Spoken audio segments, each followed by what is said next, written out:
Praise the Lord.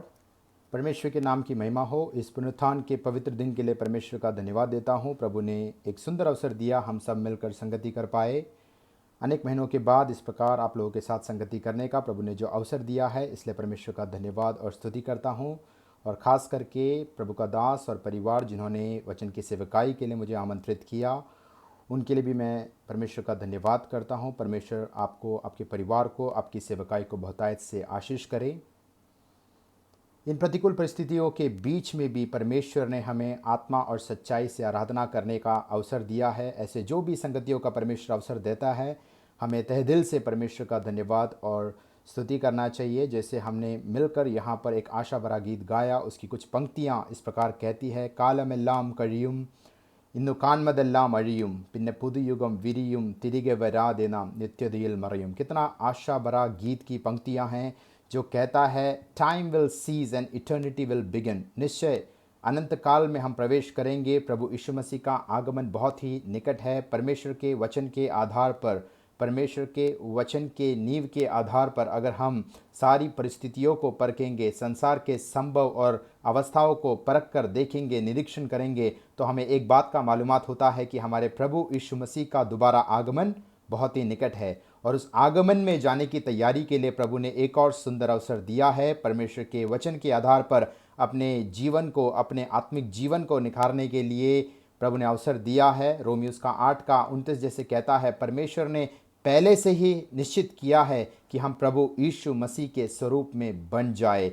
God has already predestined us to become like Jesus Christ. और दूसरा कुरिन्ती उसके 3 अध्याय का 18 वचन कहता है कि पवित्र आत्मा आज हमारे जीवन में जो काम करता है, the inward work of the Holy spirit, वो परमेश्वर का वचन जो दर्पण के समान है, मिरर के समान है, उसमें परमेश्वर प्रभु यीशु मसीह का जो ग्लोरी है, जो महिमा है, उसको दिखाता है। सिर्फ उतना ही नहीं, हमें अंश अंश करके प्रतिदिन प्रभु यीशु मसीह के उस स्वरूप में हमें बदलता जाता है। The inward working of the Holy spirit, हमारे अंदर पवित्र आत्मा हमें प्रभु यीशु मसीह के समान बनाता है। तो निश्चय हमें उन बातों के लिए, उस प्रक्रिया के लिए अपने आप को समर्पित करना है, पवित्र आत्मा से भरना है, पवित्र आत्मा से रचा हुआ उस वचन का अध्ययन करना है, उसका पालन करना है और उसका मनन करना है। इन दिनों में भी परमेश्वर हमें निश्चय आशीष दे के चलाएगा।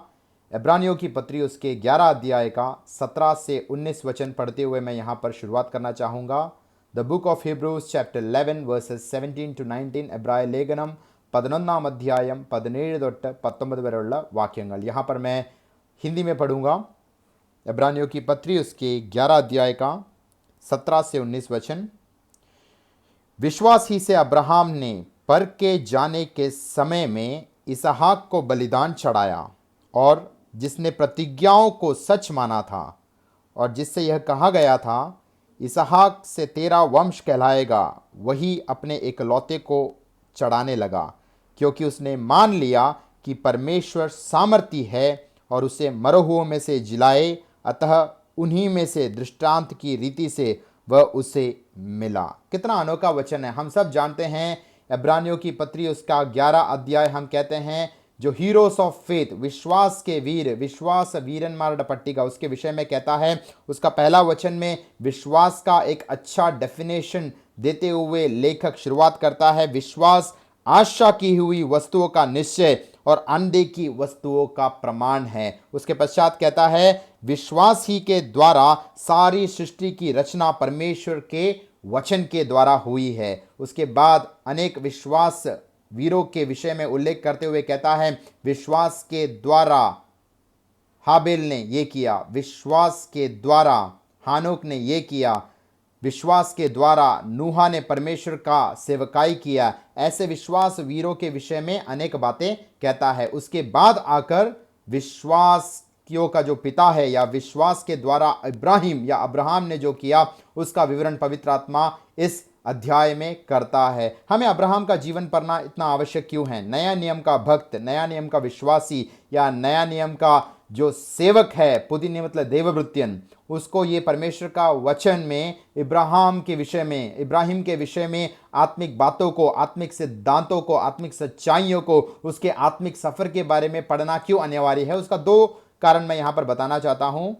पवित्र शास्त्र बाइबल में उत्पत्ति से लेकर प्रकाशित वाक्य तक, जेनेसिस से रेवलेशन तक, प्रभु यीशु मसीह के बाद अगर सबसे अधिक किसी व्यक्ति के नाम का चर्चा पवित्र शास्त्र बाइबल में हुआ है, वो अब्राहम का हुआ है। तो यीशु मसीह का नाम सबसे अधिक, उसके पश्चात अब्राहम का नाम आता है। तो ऐसा है तो अब्राहम के विषय में हमें कितना अधिक महत्व देते हुए अध्ययन करना चाहिए। और दूसरा, अगर ये इब्रानियों की पत्री उसके 11 अध्याय हम पढ़ते हैं, जहां पर पुराने नियम के विश्वास के उदाहरणों को पवित्र आत्मा प्रकट करता है, वहां पर जो बाकी विश्वासी या विश्वासी वीर लोग हैं उनके विषय में 1 या 2 वचन में समाप्त करता है। जैसे हाबेल हो गया, हानोक हो गया, नोहा हो गया, इसहाक हो गया, उनके विषय में 1 या 2 वचन में ही वो बोलकर समाप्त करता है। लेकिन अब्राहम के विषय में जब आता है, वहां पर लगभग उसके 8 से 19 वचनों तक 12 वचनों को पवित्र आत्मा अब्राहम के विषय में कहता है। अगर अनेक व्यक्तियों के विषय में 1-2 वचन में अगर समाप्त करता है और अब्राहम का जीवन और उसके जीवन में जो परमेश्वर ने काम किया है, उसका जो बुलाहट है, उसके विषय में अगर 12 वचन अलग करके पवित्र आत्मा हमें सिखाता है, तो हमारे जीवन में भी उसको महत्व देते हुए पढ़ना बहुत जरूरी है। उसका 17 वचन में पढ़ना चाहूंगा। इब्रानियों की पत्री उसके 11 अध्याय का 17 वचन में कहता है, विश्वास ही से अब्राहम ने परखे जाने के समय इसहाक को बलिदान चढ़ाया और जिसने प्रतिज्ञाओं को सच माना था। वहां पर कहता है by faith when God tested Abraham he offered Isaac as a sacrifice. वहां पर कहता है विश्वास ही के द्वारा हमारा जो भी बलिदान है, हम आत्मा और सच्चाई से परमेश्वर की आराधना करने के लिए परमेश्वर की उपस्थिति में आते हैं, हम प्रार्थना करते हैं, हम वचनों को सुनते हैं, सुनाते हैं, हम भविष्यवाणियां करते हैं, हम बहुत से सुसमाचार सुनाते हैं और ट्रैक भी बांटते हैं। इन सब बातों का होना अच्छी बात है, लेकिन इसमें सबसे प्राथमिक बिंदु है विश्वास का होना जरूरी है। आपकी आराधना में विश्वास, आपकी प्रार्थना में विश्वास, आपकी सेवकाई में विश्वास, आप जब सुसमाचार सुनाते हो, आपको विश्वास करना है उन वचनों के द्वारा परमेश्वर पापियों को उद्धार देगा। विश्वास के बिना, इसी अध्याय में कहता है, इब्रानी उसके 11 अध्याय के 6 में कहता है, without faith nobody can please God. विश्वास के बिना परमेश्वर को कोई प्रसन्न नहीं कर सकता है। तो हमें परख कर देखना है, हम आत्मिक जीवन में, आत्मिक सेवकाइयों में जो भी बातें करते हैं, क्या हम पूरे विश्वास के साथ करते हैं। अगर विश्वास नहीं है तो हम चाहे बड़े काम भी करें, परमेश्वर उससे प्रसन्न नहीं होता है। तो यहां पर अब्राहम के जीवन में हम देखते हैं, उसने विश्वास के द्वारा अपना इकलौता पुत्र इसहाक को बलिदान दिया। और परमेश्वर यहां पर उल्लेखित करते हुए कहता है कि परमेश्वर उन बातों से प्रसन्न हुआ। परमेश्वर जान गया कि अब्राहम परमेश्वर का भय मानने वाला एक भक्त है। इसका विवरण हम जानते हैं उत्पत्ति की किताब उसका 22 अध्याय का 1 से 10 वचनों में बहुत विस्तार से, 1 से 14 आगे वो पूरा अध्याय में हम पढ़ते हैं कि अब्राहम ने किस प्रकार अपने एकलौता पुत्र को इसहाक को बलिदान करने के लिए जाता है। अब्राहम का जीवन अगर हम देखेंगे, उत्पत्ति का किताब उसके 11 अध्याय उसके आखिरी 2 वचन में कहता है, जो ऊर ऑफ कैल्डीज या ऊर जो शहर था, शहरपना था, वहां से परमेश्वर ने उसे बुलाकर अलग किया और विश्वास के द्वारा कदम बढ़ाने को कहा। परमेश्वर ने वहां पर जो मूर्ति पूजा से भरा हुआ इतिहास भी कहता है, मूर्ति पूजा करने वाले ऐसे समाज से, ऐसे परिवार से परमेश्वर ने अब्राहम को चुना और विश्वास से उसको कदम बढ़ाने को कहा, जो वायदा किया हुआ कनान देश तक उसको और उसके जो संतति है उनको वो लेके जाएगा करके परमेश्वर का प्रतिज्ञा, प्रॉमिस, इस प्रकार से परमेश्वर वायदा भी करता है। लेकिन अब्राहम ने विश्वास के साथ तो अपना यात्रा शुरुआत किया। परमेश्वर ने उसे कनान में जाने के लिए बुलाया था, लेकिन हम देखते हैं उत्पत्ति का किताब उसके 11 अध्याय का आखिरी 2 वचनों में कहता है कि वो हारान में आकर रुक गया। वहां पर जो उसका पिता तेरह, वो अपना बेटा अब्राहम, उसकी बहू सारा और लोत को लेकर वह हारान में आकर रुक गया। परमेश्वर का इच्छा यह नहीं था कि वो हारान में आके वास करे। परमेश्वर विश्वास के साथ कदम रखने को कहता है ताकि वो कनान देश तक वो प्रवेश कर पाए, लेकिन हारान में आकर रुकता है। लेकिन परमेश्वर वहां पर क्या करता है, अब्राहम के जिंदगी से उसके पिता तेरह को अलग करता है ताकि वो अपने विश्वासी सफर में आगे बढ़ पाए। अगर हम प्रभु यीशु मसीह से बढ़कर या प्रभु यीशु मसीह का स्थान हम अपने जीवन में किसी को भी या परिवार के जनों को देते हैं तो हम प्रभु का शिष्य नहीं बन सकते। इसलिए यीशु मसीह ने कहा, अपने माता पिता, भाई बहन सबसे बढ़कर तुम्हें मुझसे प्रेम करना है, उन्हें घृणित करना है, घृणा करना है। इसका मतलब उनसे अधिक आपको प्रभु यीशु मसीह से प्रेम करना है, उसके वचनों की अगुवाई में आपको चलना है। तो वहां से अपना आत्मिक सफर शुरुआत करता है। विश्वास से परमेश्वर उसको बहुत सारे आशीषों का वायदा और प्रतिज्ञा भी देता है।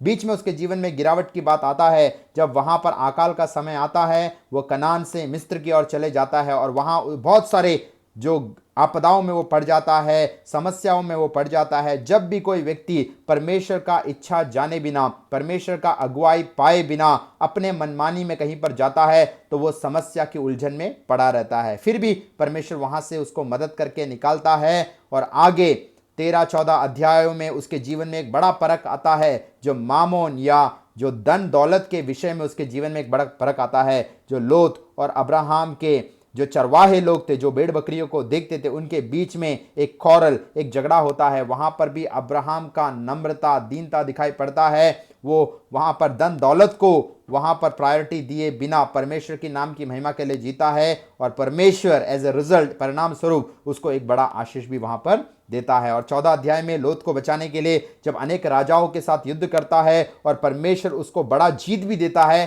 तब भी वो शत्रु का कुछ भी लेने से मना करता है, क्योंकि वो परमेश्वर को इन धन दौलत से अधिक अपने जीवन में महत्व देकर चलाता है। ऐसा विश्वासी जीवन में शुरुआत किया, कदम कदम पर आत्मिक उन्नति पाया हुआ अब्राहम जब उत्पत्ति की किताब उसके 22 अध्याय में पहुंचता है, लगभग वो 125 साल का व्यक्ति हो जाता है। 75 ईयर्स ओल्ड, 75 साल में अपना आत्मिक जीवन शुरुआत किया। विश्वास के द्वारा उसने कदम बढ़ाया और 50 साल बीत गए। हम कह सकते हैं हमारी भाषा में, उन्होंने परमेश्वर पर विश्वास किया, अपने पापों से पश्चाताप किया, उद्धार पाया, बपतिस्मा लिया, कलीसिया में आए, संगति करते हैं, परमेश्वर का वचन पढ़ते हैं, सेवकाई करते हैं। विश्वासी जीवन में आकर 50 साल बीतने के बाद उत्पत्ति की किताब 22 अध्याय उसका 1 वचन में परमेश्वर आकर अब्राहम से क्या बात करता है, उस वचन को हम पढ़ेंगे। उत्पत्ति का किताब उसके 22 अध्याय का पहला वचन, इन बातों के पश्चात ऐसा हुआ कि परमेश्वर ने अब्राहम से यह कहकर उसकी परीक्षा की, हे अब्राहम। उसने कहा, देख मैं यहीं हूं। उसका शुरुआत कैसे होता है? आफ्टर दीज थिंग्स, इन बातों के पश्चात। इसका मतलब किन बातों के पश्चात?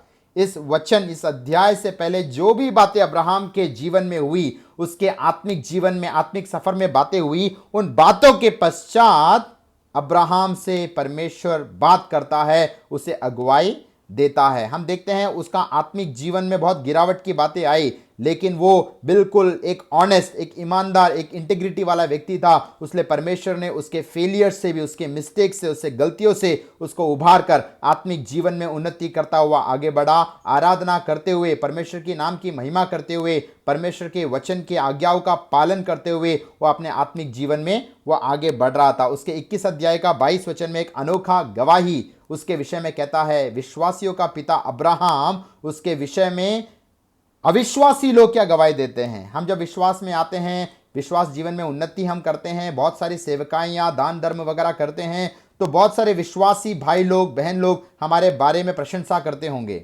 प्रभु के दास लोग भी, सेवक लोग भी, भविष्यवक्ता लोग भी हमारे बारे में अच्छी बातें, प्रेज और प्रशंसा की बातें करते रहेंगे। लेकिन यहाँ पर विश्वासी लोग नहीं, उनसे बढ़कर अविश्वासी लोग भी अब्राहम के विषय में क्या गवाही देते हैं। यहाँ पर उसका 22 वचन कहता है, उन दिनों में ऐसा हुआ, अबीमेलेक अपने सेनापति फिकोल के संग लेकर अब्राहम से कहने लगा, जो कुछ तू करता है उसमें परमेश्वर तेरे संग रहता है। कितना अनोखा टेस्टिमनी, गवाही एक अविश्वासी अब्राहम के विषय में कहता है। विश्वासी लोग तो हमें जानते हैं, सेवक लोग जानते हैं, कलीसिया में हम सेवकाइयाँ करते हैं, लोग जानते हैं, लेकिन अविश्वासी लोग, जिस समाज में हम रहते हैं, जिस स्थानों में हम रहते हैं, जिस स्थानों में हम जाते हैं, जहाँ पर हम काम करते हैं, जिस कंपनी में, जिस ऑफिस में, जिस हॉस्पिटल में, जिस स्कूल में, जिस कॉलेज में, जहाँ कहीं भी परमेश्वर हमें अगुवाई करता है, वहाँ पर जब अविश्वासी लोग हमारा जीवन देखते हैं, वो शायद प्रभु यीशु मसीह का सुसमाचार तुरंत वो स्वीकार नहीं करते होंगे।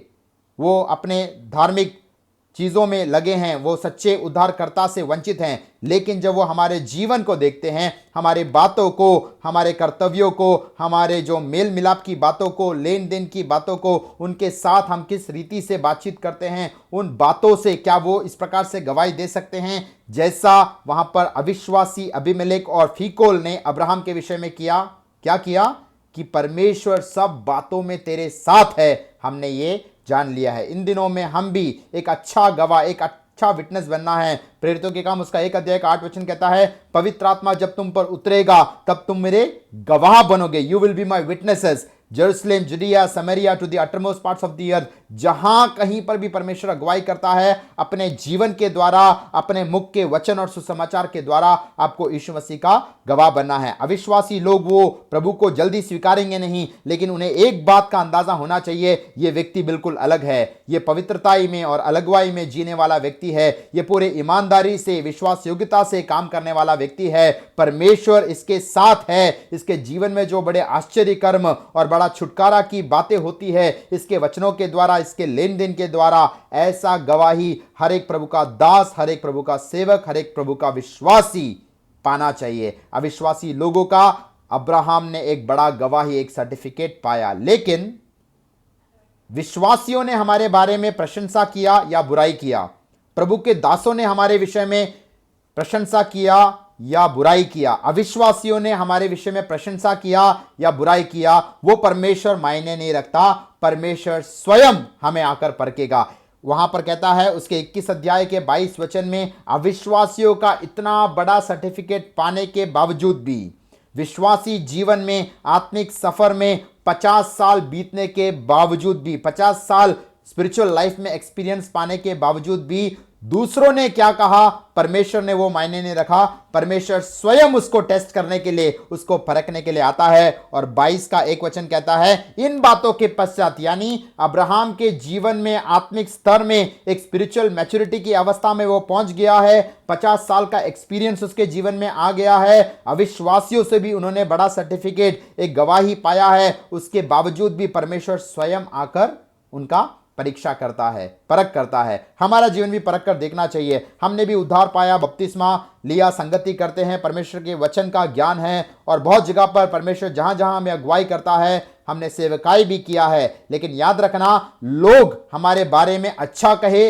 या बुरे कहे, वो प्रेस करे या क्रिटिसिज्म करे, हम उनके गुड बुक्स में हो या बैड बुक्स में, परमेश्वर उन बातों को मायने नहीं रखता। वो स्वयं आकर हमें परखेगा कि हमारा हृदय का अवस्था क्या है। क्या हम सच में पूरे दिल से परमेश्वर की सेवकाई करते हैं? हम कोई धन दौलत के लिए या राजनीति के लिए, अपना नाम कमाने के लिए सेवकाई करते हैं, या परमेश्वर का वो बुलाहट के प्रति विश्वास योग्यता के साथ हम सेवकाई करते हैं? तो इसका पहला वचन में अब्राहम से जब परमेश्वर ने बातचीत किया, तुरंत वहां पर अब्राहम जवाब देता है, देख मैं यही हूं। कितना अनोखा बात है। हमारा कान, हमारा जो परमेश्वर की जब वाणी आती है, उसके प्रति हमारा प्रतिक्रिया क्या है, हमें अपने आप को परख कर देखना चाहिए। प्रकाशित वाक्य उसके 2 अध्याय और 3 अध्याय में 7 कलीसियाओं को जो संदेश लिखता है, उसके अंत में एक वचन कहता है, आत्मा कलीसियाओं से जो कहता है, जिसके कान है वो सुने। उसका मतलब क्या है? कुछ लोग ऐसे कहते हैं, जब लोगों के कान नहीं थे ऐसे समय में लिखा हुआ वचन है। ऐसा नहीं है, कान तो तब भी था, आज भी है, लेकिन पवित्र आत्मा जो विश्वासियों को बताना चाहता है, कलीसियाओं को बताना चाहता है, अगुवाई करना चाहता है, उन वचनों को सुनने वाला कान, यानी हमारा कान, हमको उस रीति से ट्यून करना है। पवित्र आत्मा से बढ़ते हुए, परमेश्वर के वचन से अपने हार्ट और माइंड को सैचुरेट करते हुए, पवित्र आत्मा के द्वारा रचित वचनों को मनन करते हुए, पवित्र आत्मा जिन संदेशों को हमें देता है, हमारे आत्मिक सफर में कैसे अगुवाई पाना है, उन बातों को जब बताता है, हमें उसे तत्पर होकर सुनना चाहिए। जैसे सैमुएल ने कहा, परमेश्वर तेरा दास हूं मैं, तेरे वचन के लिए मैं बाट जोता हूं। हमें भी हर पल, हर परिस्थिति में परमेश्वर का वचन का अगुवाई पाकर हमें आगे बढ़ना चाहिए। तो यहां पर अब्राहम के जीवन में एक बड़ा आत्मिक अवस्था में, एक आत्मिक हरियाली, खुशहाली की अवस्था में उसके जीवन में अगर परख आता है, तो याद रखना, हमारे जीवन में भी जैसा जैसा हम आत्मिक जीवन में आगे बढ़ेंगे, उन्नति पाएंगे, प्रमोशन पाएंगे, आत्मिक उच्चतम स्तर में बढ़ेंगे, उतना ही बड़ा परख और परीक्षा हमारे जीवन में भी परमेश्वर अलाउ करेगा, ताकि परमेश्वर के अनुग्रह के द्वारा, उसके ग्रेस के द्वारा, पवित्र आत्मा के सामर्थ के द्वारा हम उन बातों पर भी जय प्राप्त कर सके। जब भी हमारे जीवन में आशीष बढ़ता है, पवित्र आत्मा का अभिषेक का सामर्थ बढ़ता है, या आत्मा से भरपूर हम जीवन जीते हैं, तो याद रखना, परख भी उस समय, उतना ही अधिक हमारे जीवन में आएगा। उसके एक अच्छा उदाहरण हम देखते हैं निर्गमन का किताब उसके 17 अध्याय में, एक्सोडस चैप्टर 17 वर्सेस 6 and 7। निर्गमन का किताब 17 अध्याय का 6 और 7 वचन, पुरपाड़ पुस्तकम 15 अध्यायम 6-7 वाक्यங்கள்। वहां पर कहता है जब इस्राएल जन रेगिस्तान से होकर जा रहे थे, जंगल से होकर जा रहे थे, उनके जीवन में एक ऐसा अवस्था आया जब वो बिल्कुल प्यासी अवस्था में थे, वो कुड़कुड़ाने लगे। तब परमेश्वर ने मूसा से कहा होरेब में, वहां पर उस चट्टान पर वो खड़ा रहेगा, वो अगुवाई करेगा और तुझे वो चट्टान को मारना है तो जल की धारा बहेगी जिसके द्वारा पूरे इस्राएल जन अपनी प्यास को बुझा सकते हैं। उसका आत्मिक अर्थ हम सब जानते हैं। पहला कुरिन्थी उसके 10 अध्याय का 1 से 5 वचन में कहता है वो चट्टान प्रभु यीशु मसीह था। वो चट्टान जब काल्वरी क्रूज पर तोड़ा गया, पेंतिकोस्त के दिन आत्मा की बड़ी नदी बही। तो वहां पर कह सकते हैं जो रेगिस्तान में सफर करने वाले इस्राएल जनता के जीवन में काल्वरी क्रूज का एक अनुभव उन्होंने अनुभूति किया। विश्वासी लोग जो काल्वरी क्रूज पर यीशु मसीह के बलिदान पर विश्वास करते हैं, अपने पापों से पश्चाताप और विश्वास करते हुए उद्धार पाते हैं, उसका एक चित्र दिखाई देते हैं। सिर्फ उतना ही नहीं, जब चट्टान तोड़ा गया वहां पर जल की धारा बही। पेंतिकोस्त के दिन जैसे पवित्र आत्मा उतरा, पवित्र आत्मा का बपतिस्मा, पवित्र आत्मा का अभिषेक, पवित्र आत्मा का आनंद, पवित्र आत्मा का शांति, पवित्र आत्मा का अगुवाई, पवित्र आत्मा का भरपूरी, ऐसी बहुत सारी बातें पवित्र आत्मा की सेवकाई के विषय में परमेश्वर का वचन हमें बताता है। लेकिन जब उन्होंने काल्वरी क्रूज का अनुभूति पाया और पवित्र आत्मा से भरपूर जीवन या एक भरपूरी की अवस्था में अभिषेक का सामर्थ्य उन्होंने पाया, उसका अगला वचन कहता है निर्गमन उसके 17 अध्याय का 8 वचन कहता है तभी अमालेकी लोग युद्ध के लिए आए। कब? जब उनके जीवन में एक बड़ा आशीष का अनुभव हुआ, पवित्र आत्मा से भरपूर एक अनुभव उनके जीवन में हुआ। चट्टान तोड़ा गया, जल की धाराएं बही, उनको पीकर वो आनंद और शांति का अनुभूति करने लगे। वो जब पूरे सेटिस्फाइड या तृप्त अवस्था में बैठे थे, तभी शत्रु दुश्मन अमालेकी लोग उन पर अटैक करने के लिए आए। तो हमारे जीवन में परख कर देखना चाहिए, जब हम संगतियों में जाते हैं, पवित्र आत्मा का भरपूरी पाते हैं, परमेश्वर के वचन का प्रकाशन प्राप्त करते हैं, स्पिरिचुअल ब्लेसिंग्स, आत्मिक आशीषों को हम पाते हैं, उस समय शैतान और तीव्रता से हमारे जीवन में काम करता है। लेकिन वहां पर कहता है मूसा नबी, प्रभु का सेवक जो मूसा है, वो ऊंचे स्थान पर जाकर हाथ ऊपर करकर प्रार्थना करने लगा। और जब वहां पर मूसा प्रार्थना करने लगा तो तराई में जोशुआ वहां पर युद्ध करने लगा, उसके हाथ में तलवार। हम जानते हैं इफिसियों की पत्री उसके 6 अध्याय के 17 वचन में the sword of the spirit, आत्मा का तलवार परमेश्वर का वचन है। तो एक रीति से कह सकते हैं जब उन्होंने काल्वरी क्रूज का एक अनुभव पाया, उन्होंने उद्धार पाया और चट्टान टूटा गया, तोड़ा गया, उसमें से जल की धाराएं बही, आत्मा का एक भरपूरी उन्होंने पाया। जब शत्रु का परख आया उनके जीवन में, शत्रु ने वहां पर काम करने का आरंभ किया, तब मूसा ने प्रार्थना करना आरंभ किया। सिर्फ प्रार्थना से काम नहीं चलता, जोशुआ ने आत्मा की तलवार से वहां पर युद्ध भी करने लगा। अगर हमारे जीवन में जो ट्रायल्स और ट्रिबुलेशन या परख या टेस्टिंग आता है, उसको ओवरकम करने के लिए, उस पर जय प्राप्त करने के लिए हमारे जीवन में भी मूसा के समान प्रार्थना का अनुभव होना चाहिए। योशुआ के समान आत्मा की तलवार पकड़कर हमें युद्ध में तत्पर होना चाहिए। उससे पहले हमें प्रभु यीशु मसीह पर विश्वास करते हुए उस चट्टान या यीशु मसीह के द्वारा हमें उद्धार प्राप्त करना है। सिर्फ उतना ही नहीं, आत्मा का एक भरपूरी पाना है। वहां पर ही हम विजय मसीह जीवन का एक रहस्य दे सकते हैं। अमालेकियों पर उन्होंने जय प्राप्त कैसे किया? पहले उन्होंने प्रभु पर विश्वास किया, उद्धार पाया। दूसरा, पवित्र आत्मा का एक बड़ा भरपूरी पाया। तीसरा, मूसा नबी वहां पर प्रार्थना करता रहा। चौथा, यहोशू तलवार के साथ वहां पर युद्ध करते करते रहा।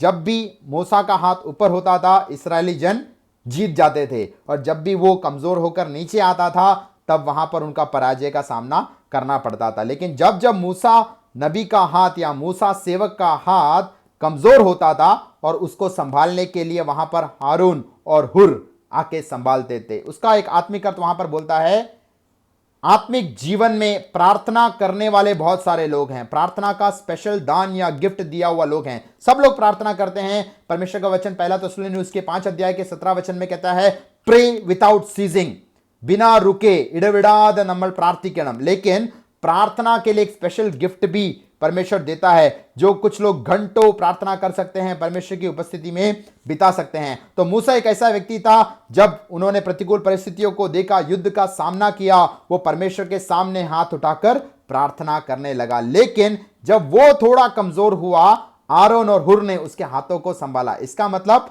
प्रार्थना करने वालों के लिए प्रार्थना करने वाले कुछ लोगों को परमेश्वर कलीसिया में चाहता है। बहुत सारे लोगों को प्रार्थना का दान दिया है, जो वो अपना इस्तेमाल और व्यापार करते हैं। अनेकों के आशीषों के लिए घंटों वो प्रार्थना करते हैं। लेकिन उन प्रार्थना करने वाले विश्वासियों के लिए, उन भक्तों के लिए प्रार्थना करने वालों को भी परमेश्वर खड़ा करता है। आप हो सकता है प्रार्थना करने वाले हो, या प्रार्थना करने वालों के लिए, उनको बल और सामर्थ परमेश्वर देने के लिए, उनको बिछवाई में याद करने के लिए परमेश्वर आपका इस्तेमाल कर सकता है। या यहोशू के समान परमेश्वर का जो आत्मा का तलवार है, परमेश्वर का वचन लेकर सेवकाई करने के लिए भी आपको बुलाता है। It's a body ministry. याद रखना, मूसा एक सेवकाई में लगा था, हारून और हुर दूसरी सेवकाई में लगे थे, यहोशू एक और सेवकाई में लगा था। हमें जो बॉडी ऑफ क्राइस्ट में, प्रभु यीशु मसीह के शरीर में हमको जो दान दिया है, हमको उसका अगुवाई पाकर आगे बढ़ना है। जब मूसा प्रार्थना करता है, मूसा के लिए हुर और आरोन प्रार्थना करते हैं, और यहोशू वहां पर तलवार के साथ युद्ध करता है, तो वहां पर एक बड़ा विजय का माहौल उनके जीवन में बढ़ता है। ऐसा ही एक परख यीशु मसीह के जीवन में भी आता है। मत्ती रचित सुसमाचार उसके 3 अध्याय का 16 और 17 वचन हम सब जानते हैं। बपतिस्मा देने वाला यूहन्ना के पास यीशु मसीह आता है बपतिस्मा लेने के लिए, और जब वो बपतिस्मा लेकर जल से बाहर निकलता है, हम जानते हैं पवित्र आत्मा एक कबूतर के नाइंद उसके ऊपर उतरता है, और अचानक आकाशवाणी होती है स्वर्ग से। पिता परमेश्वर कहता है, ये मेरा प्रिय पुत्र है, मैं इससे प्रसन्न हूं। याद रखना, प्रभु यीशु मसीह को वहां पर एक बड़ा सर्टिफिकेट मिला, दिस इज माई बिलवड सन इन हुम आई एम वेल प्लीज्ड। हम कहते हैं प्रभु यीशु मसीह ने आज्ञा पालन किया, बपतिस्मा लिया, उसके लिए आकाशवाणी हुआ, वो भी सही बात है। लेकिन अगर उसका पिछला जीवन अगर परख कर देखोगे, पहला 30 साल प्रभु यीशु मसीह ने क्या किया, उसने कौन सा चमत्कार किया, कौन सी बड़ी बातें की, जिससे उसको यह सर्टिफिकेट मिलता है, तू मेरा प्रिय पुत्र है, मैं तुझसे प्रसन्न हूं। अगर पहला 30 साल अगर प्रभु यीशु मसीह का अगर हम उठाकर देखेंगे, पवित्र शास्त्र बाइबल में कुछ बातों का ही उल्लेख किया गया है। प्रभु यीशु मसीह ने पहला 30 साल कहां पर अधिक समय बिताया? एक तो उसके घर पर, दूसरे उसके काम के स्थान में। आज हमारा जीवन परख कर देखना चाहिए। लॉकडाउन में निश्चय हम घर से काम करने वाले लोग हैं, बहुत लोग, लेकिन जब लॉकडाउन से पहले भी हम अपने ऑफिसेस में, हॉस्पिटल्स में, कॉलेजेस में जाकर हम लोग काम किया करते थे। यीशु मसीह भी पहला 30 साल अपने घर में विश्वास योग्य रहा, और अपने काम या व्यापार के क्षेत्र में वो विश्वास योग्य रहा। उसका पिताजी एक बड़ा ही था, तच्चन एक कारपेंटर था, वो कारपेंटरी बिजनेस में लगा था, इतिहास भी कहता है। तो अपने घर में होते हुए वो विश्वास योग्य रहा, और अपने काम के स्थान में भी विश्वास योग्य रहा। और 30 साल पिता परमेश्वर ने उसका जीवन देखा, और जब वो बपतिस्मा लेकर बाहर निकला, पवित्र आत्मा कबूतर के नाइंद उसके ऊपर उतरा, तो उसको एक सर्टिफिकेट मिलता है, ये मेरा प्रिय पुत्र है, मैं इससे प्रसन्न हूं। यीशु मसीह ने तब तक एक रोगी को चंगा नहीं किया, एक बीमार को छुटकारा, चंगाई नहीं दिया। हम जो मिरेकल, चमत्कार, छुटकारा या बड़ा हम आश्चर्य कर्म देखते हैं, ऐसा यीशु मसीह ने कुछ भी नहीं किया।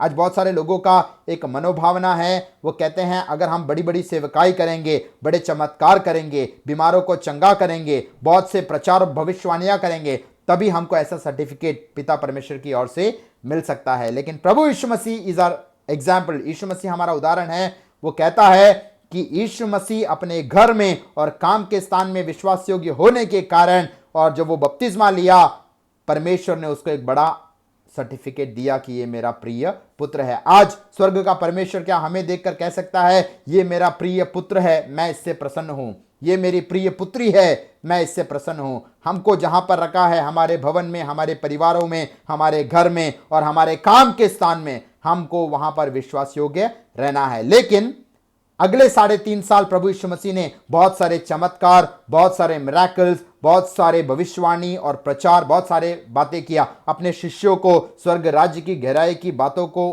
पढ़ाया, और जो उसके पीछे जनता आती थी उनको परमेश्वर का वचन भी सुनाया। तो निश्चय ये बैलेंस होना चाहिए हमारे जीवन में भी। परमेश्वर जो सेवकाई के लिए बुलाता है, हमें विश्वास योग्य होकर आगे बढ़ना है। लेकिन मत्ती उसका 3 का 16-17 में ये बातें होने के बाद अगला वचन मत्ती उसके 4 का 1 कहता है, पवित्र आत्मा ने उसे अगुवाई कर कर जंगल में लेके गया ताकि शैतान उसकी परीक्षा ले सके। अद्भुत बात है।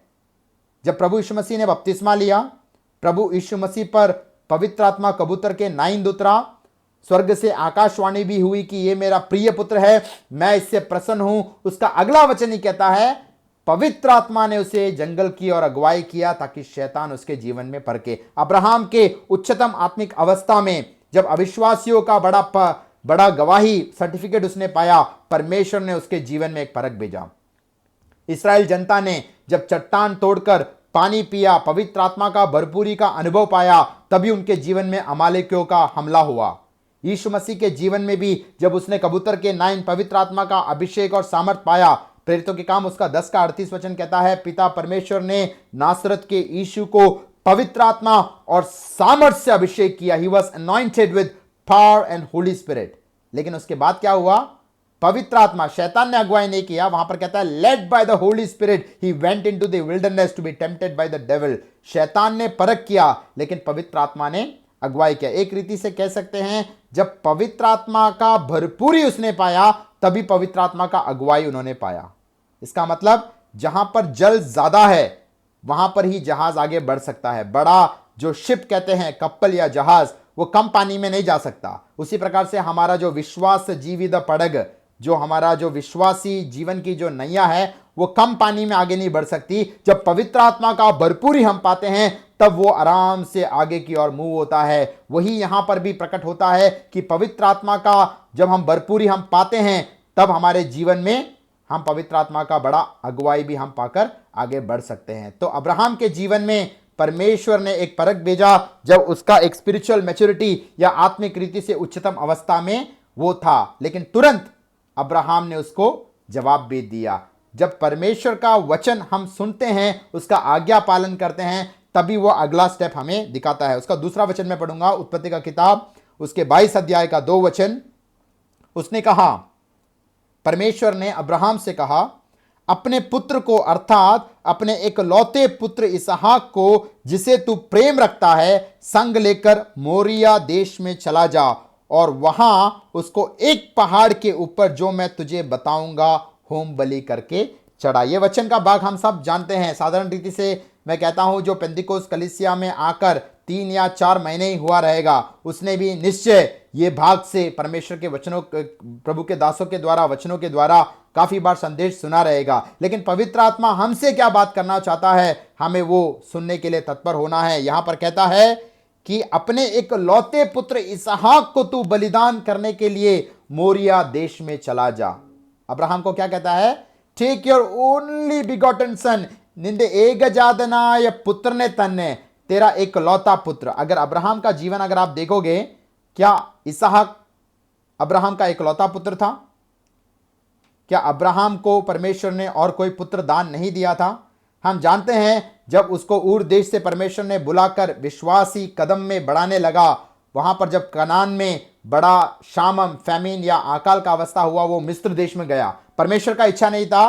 परमेश्वर का इच्छा जाने बगैर वो जब मिस्र में गया, वहां पर बहुत सारे अमीर लोगों को, परिवारों को उसने देखा। अमीर लोगों के घर पे क्या होते हैं? बहुत से सेवक, दास और दासियां होती है। और जब अब्राहम वापस कनान में आने लगा तो उसने वहां से एक दासी जो हागार है उसको भी अपने परिवार में लेके आया। जो रसोई घर में या जो तंबू में, जो टेंट में, वहां पर सारा को मदद करने के लिए वो हागार हमेशा तत्पर रहती थी। आगे जाकर अब्राहम और सारा के जीवन में जब संतान की प्राप्ति नहीं हुई, परमेश्वर ने तो वायदा दिया था लेकिन उन्होंने अविश्वास किया, तब भी उनको मदद के लिए हागार का इस्तेमाल करना पड़ा। और वहां पर जब हागार के द्वारा, पाप के द्वारा, एक कह सकते हैं परमेश्वर के इच्छा के बगैर, जब उसका एक बेटा पैदा हुआ इश्माएल, वो और इसहाक के बीच आगे जाकर 4000 साल हो बीत चुके हैं। वहां पर बहुत सारी बातें उनके जीवन में हुई और आपस में बहुत बड़े एक चुनौती और एक वैरी वो लोग बन गए। तो हम कह सकते हैं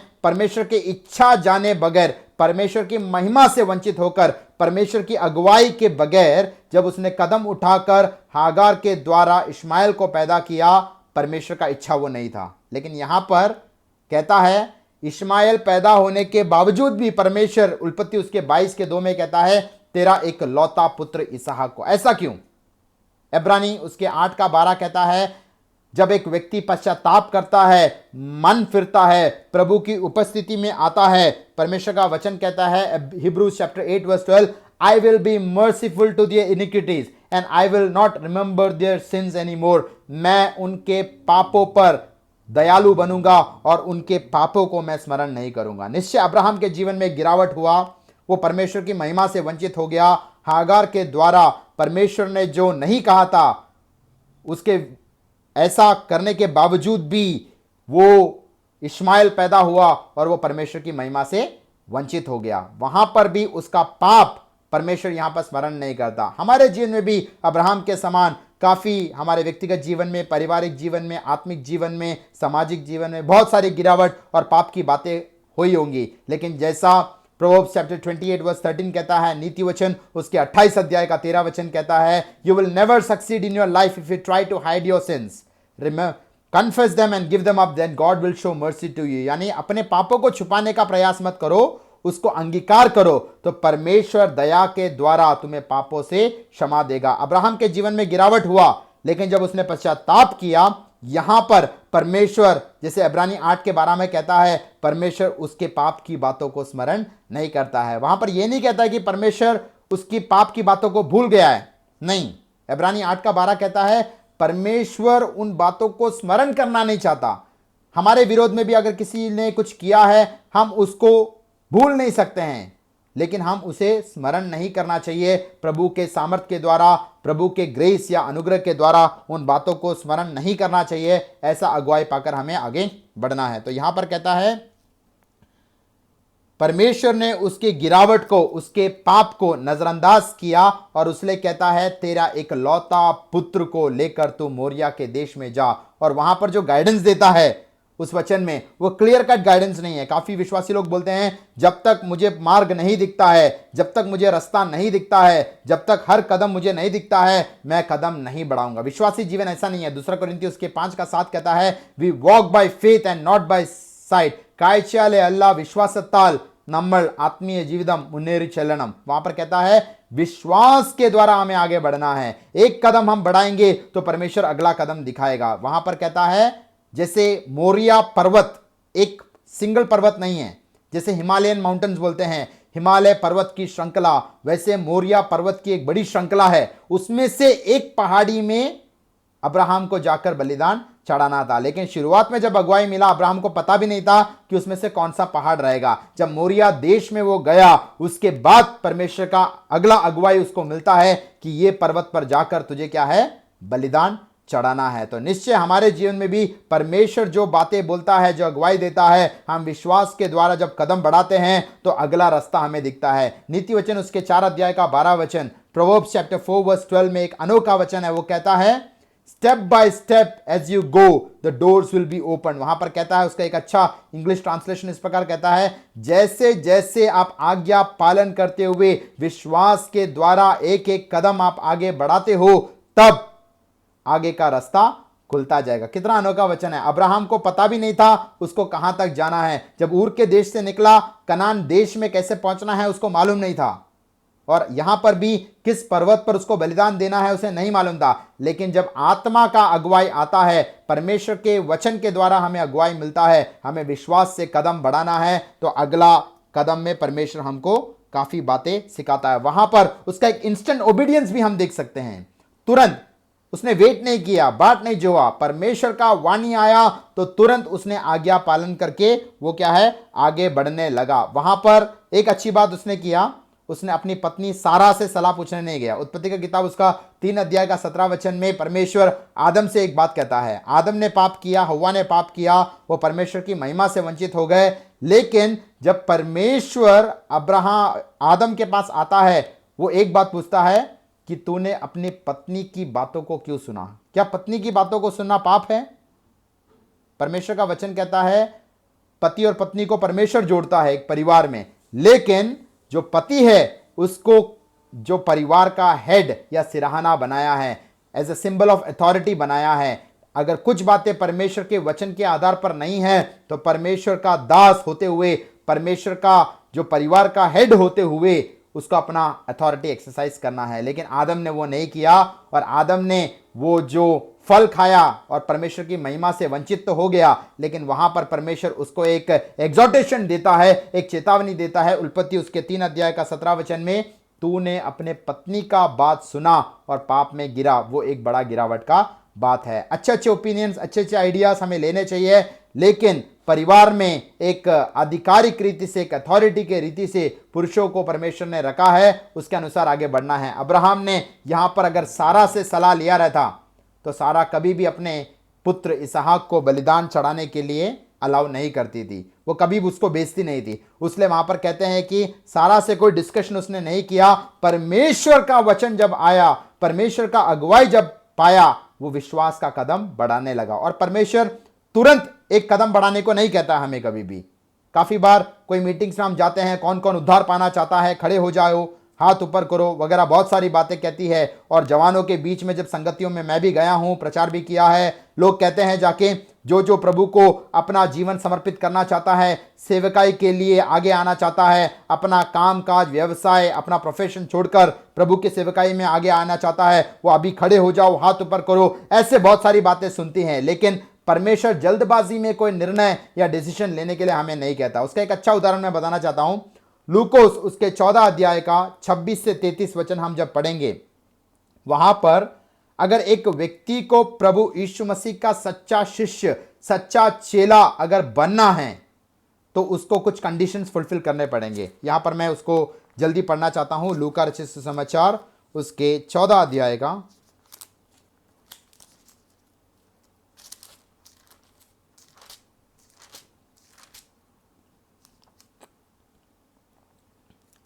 26 से आगे।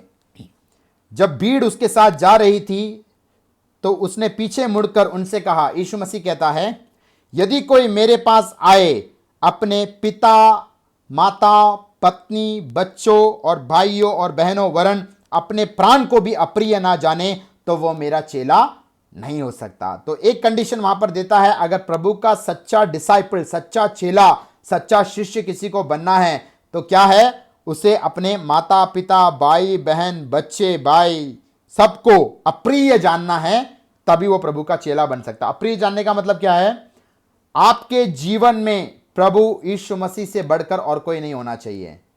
आप जितना आपके माता पिता, भाई बहन, बच्चों से, भाइयों से प्रेम करते हो, उससे अधिक आपको परमेश्वर से, यीशु मसीह से प्रेम करना है, तभी आप प्रभु के चेले कहलाओगे। अगला वचन कहता है, जो कोई अपना क्रूस ना उठाए और मेरे पीछे ना आए, वह भी मेरा चेला नहीं हो सकता। क्रूस का मतलब क्या है, यीशु मसीह जो बलिदान हुआ वो भी एक क्रूस है। और पौलुस कहता है, मैं भी क्रूस उठाता हूं, I am crucified with Christ. इसका मतलब क्या है, क्रॉस इस प्रकार से कहते हैं, where my will crosses God's will. मेरा इच्छा और परमेश्वर का इच्छा जहां पर क्रॉस होता है, मैं वहां पर मरता हूं, मैं अपनी इच्छाओं, डिजायर्स और अभिलाषाओं को मारता हूं और परमेश्वर की इच्छा को पूरा करता हूं। हमें सबको अपना क्रूस उठाकर, प्रभु मेरी नहीं, प्रभु तेरी इच्छा मेरे जीवन में पूरी हो जाए, ऐसी प्रार्थना के साथ, ऐसी मनोभावना के साथ जो आगे बढ़ता है, वही प्रभु का सच्चा चेला हो सकता है। और उसका 33 वचन क्या कहता है, इसी रीति से तुम में से जो कोई अपना सब कुछ त्याग ना दे, वह मेरा चेला नहीं हो सकता। आपका जो भी पोजेशंस हैं, आपको पेरेंटल इनहेरिटेंस मिला रहेगा, प्रॉपर्टी मिला रहेगा, बंगलो, गाड़ी, फ्लैट, लैंड, ये सब प्रभु का दान है, लेकिन उन सब में आपको आकर्षित नहीं होना है। उसका एक आत्मिक अर्थ बोलता है, पोजेशन, पोजेस नहीं करना है। वो आपको परमेश्वर ने दान में दिया है, आप इस्तेमाल कीजिए, परमेश्वर के नाम की महिमा के लिए भी इस्तेमाल कीजिए, लेकिन कभी वो अपना नहीं समझना।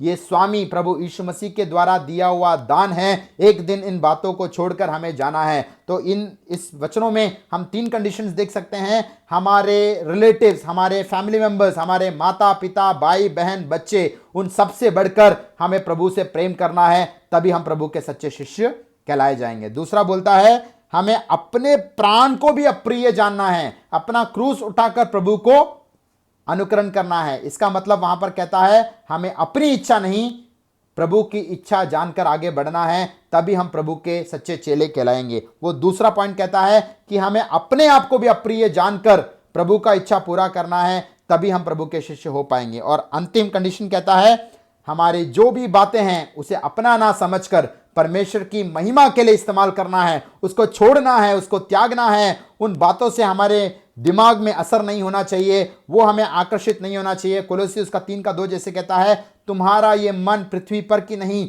स्वर्ग की चीजों पर लगाना चाहिए। तो ये जो 3 कंडीशन फुलफिल करता है वो प्रभु का सच्चा डिसाइपल या यीशु मसीह का एक सच्चा शिष्य और चेला कहलाता है। लेकिन उसके बीच में यीशु मसीह 2 उदाहरण देता है। उसका 28 वचन से मैं पढ़ना चाहूंगा। तुम में से कौन है जो गढ़ या टावर बनाना चाहता है और पहले बैठकर खर्च ना जोड़े कि पूरा करने का सामर्थ्य मेरे पास है कि नहीं? कहीं ऐसा ना हो कि जब वो नींव डाले पर तैयार ना कर सके तो सब देखने वाले यह कहकर उसका ठट्ठा उड़ाने लगे। वहां पर हमारे आत्मिक जीवन को निर्माण करने के विषय में कहता है, जो भी टावर बनाना चाहता है, हम कह सकते हैं घर बनाना चाहता है या कोई पिलर बनाना चाहता है, वो सबसे पहले उसका दाम कितना चुकाना पड़ेगा उसका एक एस्टिमेट करता है। कोई भी अपना खुद का एक घर गांव में या मुंबई में कुछ भी लेने या बनाने का इच्छा जाहिर करता है तो पहले उसको देखना पड़ता है, क्या मेरे बैंक अकाउंट में इतना पैसा है, क्या मैं उसका दाम चुका सकता हूं, तभी मैं वो घर लेने जाऊंगा। नहीं तो घर बनना तो शुरुआत कर देगा लेकिन वो पूरा नहीं होता। ऐसे ही बहुत सारे लोग हैं जिन्होंने कोई संगतियों में जाकर हाथ ऊपर किया, वो सामने जाकर अपना जीवन अर्पित किया। काफी लोगों ने अपना प्रोफेशन जॉब छोड़कर प्रभु की सेवकाई में गए, उन्होंने जल्दबाजी में डिसीजंस लिया। उनको प्रभु यीशु मसीह बोलता है, जल्दबाजी में तुम डिसीजन मत लो। आज परमेश्वर का वाणी तुमने सुना, परमेश्वर का वचन सुना, प्रभु के दासों के द्वारा, भविष्यवक्ताओं के द्वारा प्रभु का अगुवाई तुमको हुआ, लेकिन sit down and count the cost. खड़े होने को भी नहीं कहता है, बैठकर कितना दाम चुकाना है उसका आप जरा लेखा जोखा करो। उसके बाद आप एक निर्णय ले सकते हो, क्या मैं सच में इस प्रकार प्रभु का चेला बनना चाहता हूं। बिकॉज वी हैव टू पे ए प्राइस। सैल्वेशन, उद्धार, वो बिल्कुल मुफ्त है। पवित्र आत्मा का दान वो बिल्कुल मुफ्त है। पवित्र आत्मा के वरदान बिल्कुल मुफ्त है। लेकिन अगर प्रभु यीशु मसीह का एक सच्चा चेला बनना है, एक शिष्य बनकर हमें जीवन बिताना है, तो हमें एक दाम चुकाना पड़ेगा। तो यहां पर बोलता है, जल्दबाजी मत करो, पहले बैठकर कितना दाम देना है उसका लेखा जोखा करो, उसके बाद ही तुम निर्णय लो। आगे कहता है, अगर 2 राजा लोग युद्ध के लिए जाते हैं तो हर एक राजा सोचेगा कि क्या मेरे पास जो सेना है, सामर्थ है, घुड़सवार हैं, उसके द्वारा मैं उस पर जय प्राप्त कर सकता हूं। वो एस्टिमेट के बिना युद्ध के लिए नहीं जाएगा। ऐसा ही अब्राहम के जीवन में भी परमेश्वर ने तुरंत कोई काम करने को नहीं बोला। परमेश्वर ने बोला 3 दिन का समय उसको दिया। मोरिया देश तक जाकर 3 दिन में तू एक निर्णय में ले कि तू अपना एकलौता पुत्र इसहाक को बलिदान करना चाहता है कि नहीं। और 3 दिन के भीतर उसने निर्णय लिया, परमेश्वर मेरे जीवन में तूने जो पुत्र दिया, it's the darling of my heart. इसहाक सबसे मूल्यवान मेरे जीवन में दान है, लेकिन उससे बढ़कर, इस दान से बढ़कर दाता परमेश्वर, मैं तुझसे प्रेम करता हूं, उसलिए मैं अर्पित करने के लिए तैयार हूं। तो वहां पर बहुत अनोखा वचन कहता है, 22 अध्याय का 4 और 5 वचन यहां पर मैं पढ़ूंगा। तीसरे दिन अब्राहम ने आंखें उठाकर उस स्थान को दूर से देखा और उसने अपने सेवकों से कहा, गधे के पास यही ठहरो, यह लड़का और मैं वहां जाकर दंडवत कर कर फिर तुम्हारे पास लौट आऊंगा। उसका 5 वचन बहुत अनोखा वचन है। क्या कहता है? मैं और मेरा बेटा वहां पर जाकर हम आराधना कर कर लौट आएंगे करके अब्राहम एक विश्वास की बात कहता है। परमेश्वर ने उसको क्या कहा?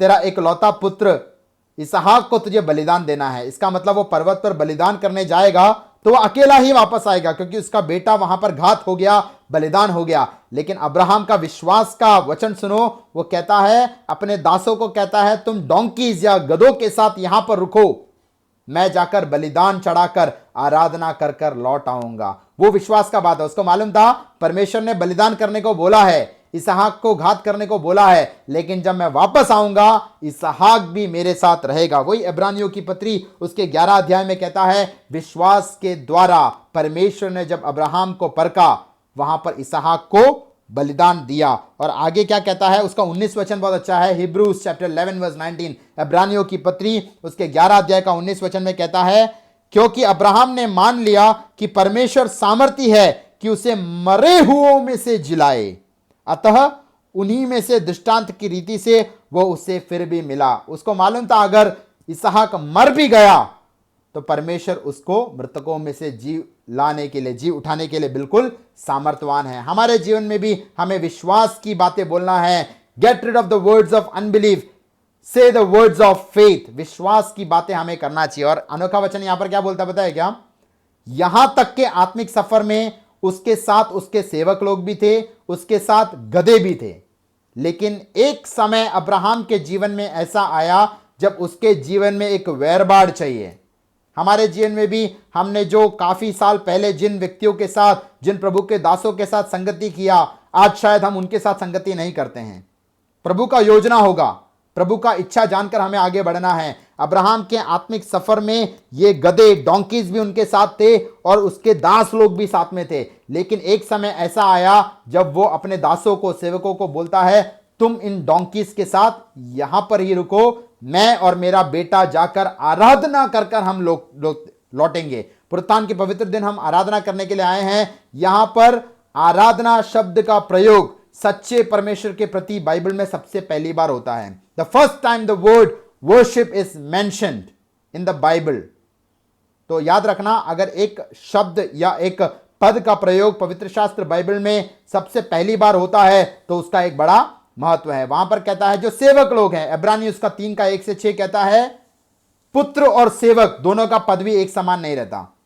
एक घर पर एक पुत्र भी है, उस परिवार का एक लाडला बेटा भी है, और उस घर पे काम करने वाली एक बाई या एक सेवक भी है। वो व्यक्ति जो है सेवक है या जो दासी है, दास है, वो काम कर कर अपना मजदूरी लेकर जाता है। लेकिन पुत्र वहां का अधिकारी बन जाता है, उस परिवार का वो वारिस बन जाता है। उसी प्रकार से इब्रानी उसका 3 का 1 से 6 में कहता है, यीशु मसीह विश्वास योग्य पुत्र कहलाया जैसे मूसा विश्वास योग्य दास कहलाया। पुराना नियम और नया नियम को तुलनात्मक रीति से बताता है, कंपैरिजन करके बताता है। पुराने नियम का मूसा अपने घराने में विश्वास योग्य दास था, तो यीशु मसीह नया नियम में एक विश्वास योग्य पुत्र है। हमारे घर पे जैसे पुत्र का पदवी दास या दासी की पदवी से बड़ा रहता है, हमें भी प्रभु का दास और दासी कहलाना अच्छी बात है। लेकिन उससे बढ़कर हमारा बड़ा प्रिविलेज पदवी क्या है? हम परमेश्वर के पुत्र पुत्री हैं, बेटा और बेटी हैं। लेकिन वो बेटा अपने पिता के साथ जब आराधना करने के लिए जाना है तो उसे कुछ बातों को अपने जीवन से अलग करना है। जो सेवक लोग आज तक उनके साथ संगति कर रहे थे, उनके साथ एक अलगवाई वहां पर हम देखते हैं। और गधा, एक अच्छा वचन भजन संहिता उसके 32 अध्याय का 8 और 9 वचन में कहता है, संकीर्तनम 32 8 वाक्यंगल, भजन संहिता 32 अध्याय का 8 और 9 वचन कहता है कि मैं तुझे कृपा दृष्टि कर कर तेरे मार्गों में मैं अगुवाई करूंगा। परमेश्वर स्वयं कहता है भक्त को, मैं तुझ पर कृपा दृष्टि करते हुए तेरे मार्गों में कैसे आगे बढ़ना है मैं तुझे अगुवाई करूंगा। लेकिन तुझे 2 बातें करना है, तुझे घोड़ों के समान नहीं बनना है और गधे के समान भी नहीं बनना है। क्या बोलता है? कुदरे पोलेम कोवर खरीदे पोलेम निंगल आगान पाडिल्ला। घोड़े का स्वभाव क्या है? वो जल्दबाजी में आगे बढ़कर भागता है। परमेश्वर के साथ, परमेश्वर की इच्छा के अनुसार, परमेश्वर के वचन के अनुसार चलने के बजाय पत्रोस के समान इर्तचाटम या जल्दबाजी में निर्णय करना, बातचीत करना, ऐसा अगर स्वभाव किसी का है घोड़े के समान, परमेश्वर बोलता है उसको दूर करना है। और दूसरा गधा, गधे का क्या मतलब है? जैसे घोड़ा आगे भागता है तो गधा बिल्कुल ढीठ रहता है, स्टबर्न रहता है। उसको रस्सी से, रोप से खींचने के बावजूद भी वो स्टबर्न होकर आगे नहीं बढ़ता है। बहुत सारे विश्वासियों का हालत भी यही है। उनको संगति के लिए बुलाते हैं, सुसमाचार के लिए बुलाते हैं, वचन की सेवकाई के लिए बुलाते हैं, या ऐसे जो आत्मिक बातों के लिए, अनुभूति के लिए बुलाते हैं, तो वो बहुत स्टबर्न अवस्था में रहते हैं। उनको खींचकर इन बातों में शामिल करना पड़ता है। लेकिन हमें घोड़े के समान भी नहीं होना चाहिए जो इंपेशेंस के साथ हर बातों में आगे बोलता है, करता है, अपने वर्ड्स, डीड्स, एक्शन के द्वारा वो प्रदर्शित करता है। और ना डोंकीज या गधे के समान होना है, बिल्कुल स्टबर्न और डीठ अवस्था में। अगर हम घोड़े के समान और गधे के समान नहीं बनेंगे तो परमेश्वर बोलता है, मैं तुम्हें कृपा दृष्टि कर कर मेरे साथ स्टेप बाय स्टेप तुम्हें मैं अगुवाई देकर चलाऊंगा। तो अब्राहम के जीवन में भी सेवकों के साथ एक अलगवाई उसके जीवन में आया। दूसरा, गधे के समान मानसिकता वाले जो बातें हैं या लोग हैं उनके साथ भी हम कुछ समय तक उनको हमारे साथ खींचकर आगे बढ़ सकते हैं, लेकिन हमारे आत्मिक जीवन में एक ऐसा अवस्था आएगा जब हमें इन दासों को और इन डोंकीज को छोड़कर परमेश्वर की सच्ची आराधना करने के लिए हमारे आत्मिक कदमों को आगे बढ़ाना पड़ेगा। और वहां पर जब वो जाता है, आप याद रखना वहां पर बहुत अनोखा बात, हम उस अध्याय में पूरा विवरण हम सबको भलीभांति उस अध्याय के बारे में मालूम है, शॉर्ट में मैं बताना चाहता हूं। वहां पर अब्राहम जैसे जैसे पहाड़ी में एक स्थान से वो चढ़ रहा था, परमेश्वर का जो प्रोविजन है दूसरे साइड से भी वो चढ़ रहा था। इसका मतलब अब्राहम के जीवन में जरूरत क्या था? परमेश्वर ने उसको बोला इसहाक को बलिदान करना है, लेकिन उसके भीतर में एक विश्वास था। उसका 5 वचन कहता है जैसे कि मैं आराधना करके मेरे बेटे के साथ में लौट आऊंगा। अब्राहम ने क्यों कहा? क्योंकि उसे विश्वास था इसहाक के बजाय एक मेमना, एक भेड़ या एक मेमना परमेश्वर पर्वत के ऊपर निश्चय मेरे लिए प्रोवाइड करेगा। ऐसा विश्वास के साथ वो आगे बढ़ रहा था। तो अब्राहम अपने परख का कदम बढ़ाते बढ़ाते जब पर्वत के ऊपर बढ़ रहा था, दूसरी ओर से उसका प्रोविजन भी धीरे धीरे आगे बढ़ रहा था। और जब वो पर्वत की चोटी पर पहुंचा, अब्राहम का समस्या और अब्राहम के समस्या का जो निवारण है, अब्राहम का प्रॉब्लम और अब्राहम के प्रॉब्लम का सॉल्यूशन, दोनों उस पर्वत के ऊपर मिलते हैं। लेकिन वहां पर एक ध्यान देने वाली बात क्या है? जब अब्राहम इसहाक को बलिदान करने के लिए जाता है, अब्राहम 125 साल का व्यक्ति है और इसहाक लगभग 25 साल का जवान व्यक्ति है। अगर दोनों को हम कंपेयर करेंगे तो इसहाक में ज्यादा सामर्थ्य है क्योंकि वो जवान है, इज यंग। लेकिन वहां पर कहता है अब्राहम ने जब इसहाक को वहां लिटाकर बलिदान करने का इच्छा जाहिर किया तो इसहाक ने वहां पर उसको कुड़कुड़ाया नहीं, उसका विरोध नहीं किया। हम वहां पर देख सकते हैं अब्राहम ने किस प्रकार से परमेश्वर के अनुग्रह में, परमेश्वर के भय में उस इसहाक को पालन पोषण करके बड़ा किया। पिता ने जो आज्ञा दिया उसको पूरा करने के लिए अपने आप को समर्पित किया। वहां पर एक अच्छा वचन भी कहता है, उत्पत्ति का किताब में कहता है कि अब्राहम ने अपने बच्चों को, अपने परिवार को परमेश्वर के मार्गों में चलाने के लिए परमेश्वर ने उसको चुना था। और उसी कारण अब्राहम के जीवन में परमेश्वर का वायदाएं, प्रतिज्ञाएं पूरा हुआ। तो यहां पर जैसे ही वो इसहाक को बलिदान करने के लिए तैयार हुआ, तभी उसने देखा तो एक कांटों की झाड़ में क्या फंसा हुआ था? एक रैम। इंग्लिश में उसको रैम कहते हैं, जिसे हम बोलते हैं एक बकरा।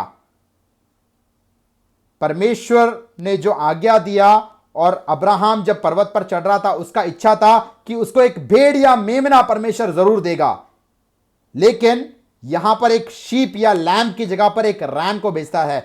उसका इच्छा था परमेश्वर एक कुഞ്ഞാड़ को भेजेगा, लेकिन परमेश्वर ने कोलाड़ भेजा। हम जो प्रार्थना करते हैं, हम जो इच्छा जाहिर करते हैं, शायद उसके अनुसार परमेश्वर हमारे जीवन में काम नहीं करता होगा। हम मांगते हैं परमेश्वर मुझे एक लैम्प देना, परमेश्वर मुझे एक मेमना देना, लेकिन परमेश्वर मेमने के बजाय एक रैम, एक बकरे को शायद परमेश्वर भेज सकता है। परमेश्वर का हम प्रार्थना जरूर करना है, हमारी इच्छा भी जाहिर करना है, लेकिन परमेश्वर जो बातें हमारे जीवन में भेजता है हमें उसे एक्सेप्ट करना है। उस रैम के विषय में, उस बकरे के विषय में कहता है, वो जो रैम है वो ऊंची पहाड़ियों पर नहीं चढ़ता है।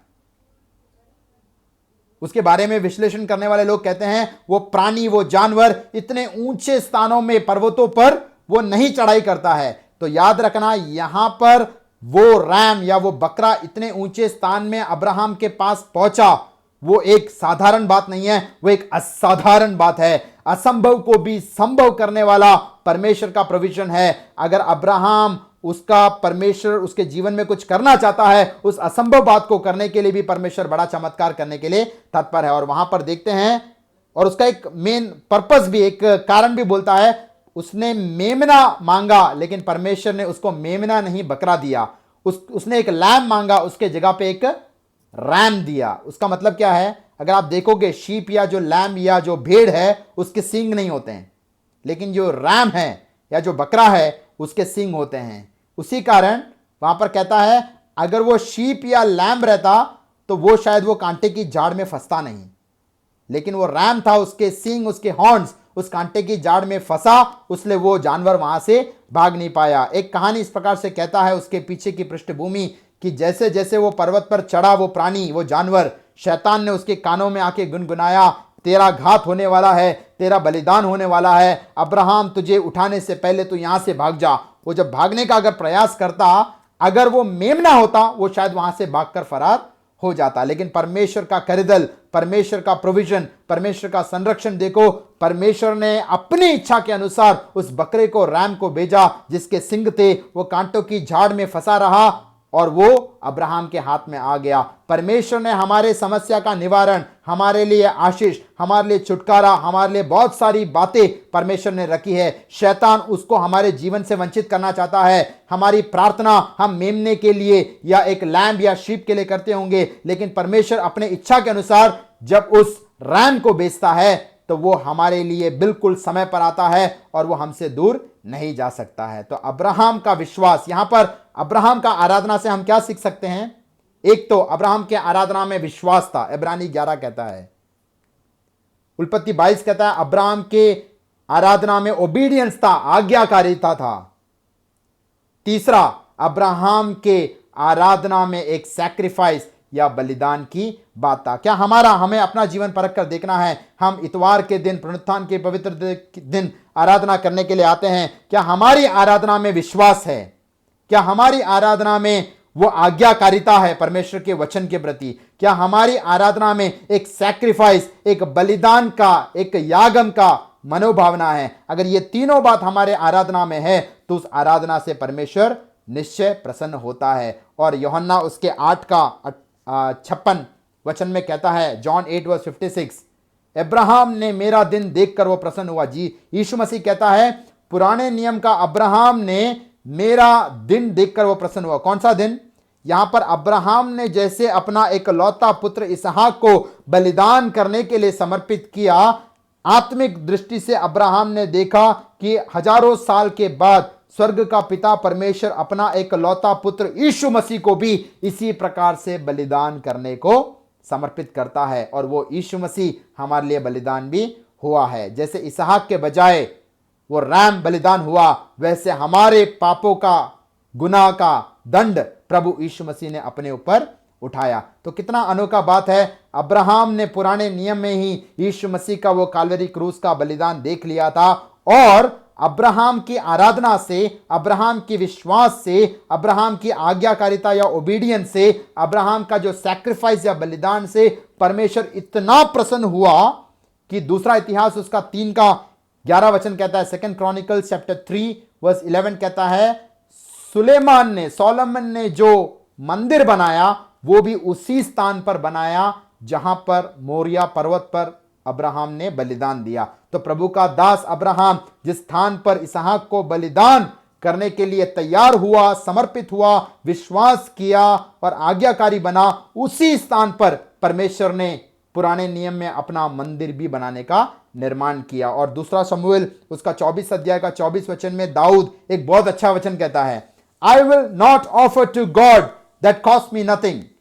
मैं परमेश्वर को ऐसा कोई भी बलिदान नहीं चढ़ाऊंगा जो मुझे कोई मोल या दाम चुकाना नहीं पड़े। और वो स्थान भी मोरिया पर्वत का स्थान है करके हम जानते हैं। तो निश्चय इन दिनों में भी अब्राहम के समान विश्वास में हमें आगे बढ़ना है। विश्वासियों का पिता अब्राहम के समान हमें भी विश्वास के कदम को आगे बढ़ाना है। परमेश्वर का जब वाणी और संदेश आता है हमें उसमें आज्ञाकारी बनना है, और हमारी आराधना में पूरा विश्वास होना चाहिए, पूरा आज्ञाकारिता वचन के प्रति होनी चाहिए, और एक समर्पण का मनोभावना। हम थोड़ा समय निकालकर इन दिनों में ऑनलाइन मीटिंग्स में आते हैं, परमेश्वर के वचन को सुनते हैं, सुनाते हैं, वो थोड़ा बलिदान भी, थोड़ा टाइम का सैक्रिफाइस भी परमेश्वर एक बड़ा प्रतिफल देकर हमारे आत्मिक जीवन में एक बड़ा रिवाइवल, जागृति और चेतना देकर प्रभु निश्चय आशीष करेगा। तो इन दिनों में विश्वास में सामर्थ पाकर, आत्मा से भरकर, वचन के आधार पर अपने जीवन को निखारते हुए, प्रभु यीशु मसीह के आगमन की बाट जोते हुए जीने के लिए इन वचनों के द्वारा प्रभु आप सबको आशीष दे।